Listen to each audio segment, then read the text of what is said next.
Bonjour, Elodie Beau, esthéticienne spécialisée en aromacosmétiques, membre de l'Alliance des professionnels de soins et bien-être à domicile de l'Entre-deux-Mers, ASBD. Aujourd'hui, je viens vous parler de votre routine beauté pour accompagner le port du masque. Effectivement, ce masque, qui est couvrant et occultant, va créer une sorte de microclimat, c'est-à-dire chaud par le souffle, par l'expiration de notre respiration, humide par la projection de gouttelettes de salive sur le contour de notre bouche et des joues. Irritant aussi par le frottement des tissus et des élastiques sur le visage et sur les oreilles. La peau est un organe vivant. Elle a besoin de respirer et n'a pas l'habitude d'être mise sous cloche, comme la peau de notre corps, qui est plus épaisse, habituée au frottement des vêtements. Elle va donc s'exprimer selon son type de peau. Une poussée de boutons pour une peau acnéique, un excès de brillance pour une peau grasse, des plaques, des rougeurs pour une peau sensible, une sensation d'inconfort ou de tiraillement pour une peau sèche.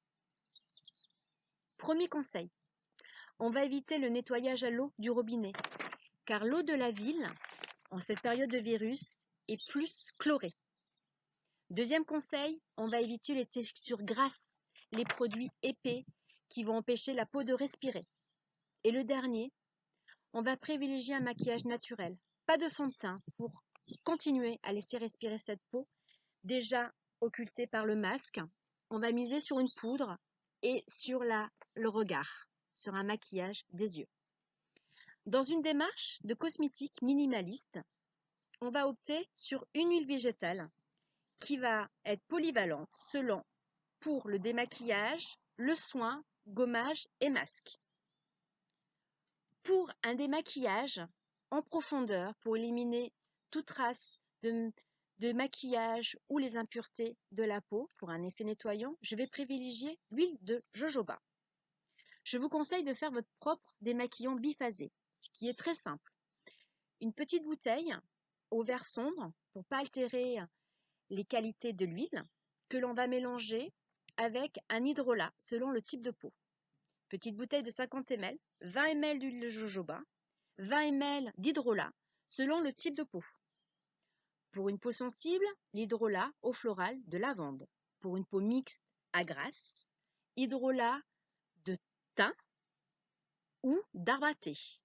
Pour une peau sensible et sèche, hydrolat de rose de musqué. 20 ml d'huile de jojoba, 20 ml d'hydrolat et on va finir par l'eau florale de bleuet pour parfaire le démaquillage des yeux, même waterproof. On mélange.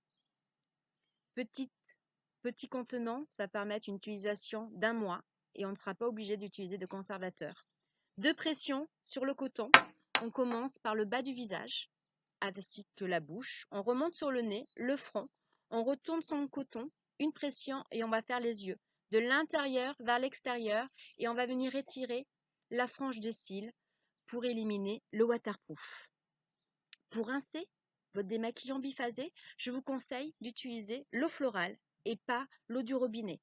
Soit vous vaporisez de pression sur l'ensemble du visage, petit pianotement qui va permettre d'activer la microcirculation sanguine pour prévenir les rougeurs et favoriser les échanges cellulaires. Ou sinon, si vous préférez, sur un coton lavable, un disque, soit comme ceci, en fibre, ou un coton ou fibre de bambou. Une pression et on va venir rincer le démaquillant biphasé. Pour sceller l'hydratation pour la journée, où on va apporter confort et protection, on va mélanger du gel d'aloe vera, une pression, avec une pression de votre huile végétale. Noisette pour peau mixte à grasse, calendula pour une peau sensible et bourrache pour une peau sèche et mature. Une pression d'huile végétale, une noisette de gel d'aloe vera, on mélange et on fait chauffer dans la paume des mains et on va venir appliquer de l'intérieur vers l'extérieur en remontant, même sur le contour de l'œil et après drainer sur le cou. Pour la nuit, on va venir traiter. Notre corps est en repos, c'est là où les échanges cellulaires sont le plus importants, on va venir combler un besoin de la peau.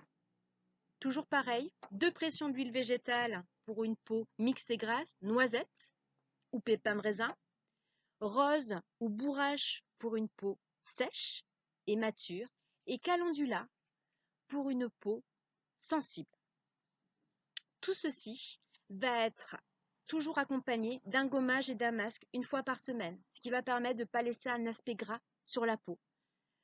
Gommage, vous pouvez prendre une base de gel d'aloe vera que vous mélangez avec une cuillère à café de sucre roux et un masque, je vous conseille les argiles. Argile blanche pour une peau mixte à grasse, rose pour une peau normale, mature et sensible.